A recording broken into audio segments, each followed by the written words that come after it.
Pag nanonood kayo ng sine yan, sino ba pinanonood yung artista? Tapos pag tumatakbo na kami at pag gusto namin magserbisyo, ayaw nyo?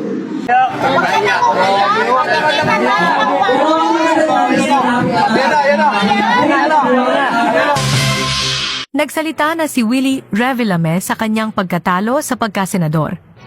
Ligwak at talunan, si Willie Revillame base sa resulta ng senatorial election 2025, kung saan nabigo siyang mapasama sa top 12 senador na nakakuha ng sapat na boto para maproklama ng COMELEC.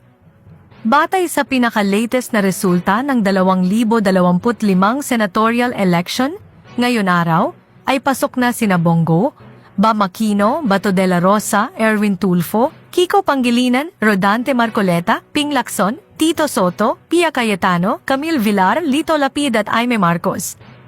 Labis daw itong ikinalungkot ni Willie Revillame dahil umasa daw siya na mananalo siya sapagkat isa siya sa mga nangunguna sa mga nakaraang survey. Sa social media ay naglabas ng pagkadismaya si Willie sa kanyang pagkatalo.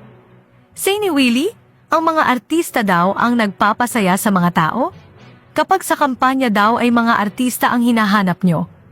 Kapag nanonood daw kayo ng sinehan at nakikinig ng music, mga artista daw ang hinahanap nyo.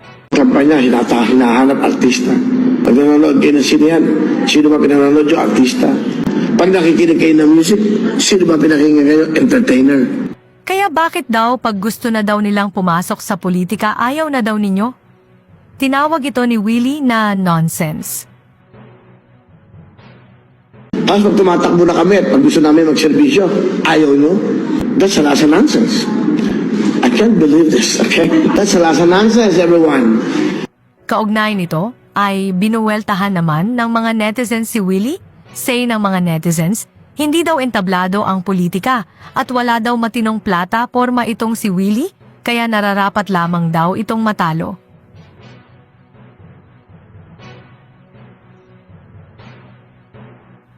Samantala, humahagulgol naman sa iyak si Diwata matapos matalo ang kanyang vendor party list. Ibinahagi ni Diwata ang kanyang larawan kung saan pinuntahan niya ang billboard ng kanyang vendors party list, say nito sa caption. Dumaan at napahinto na lang ako sa billboard ko kanina at napaiyak. Saan ba ako nagkulang? Pinaglaban ko kayo mga ka-vendors. Ang sakit. Hindi ko matanggap. Di ko matanggap. Say naman ng mga netizens, deserve daw ni Diwata na matalo dahil wala naman daw itong matinong gagawin sa Congress.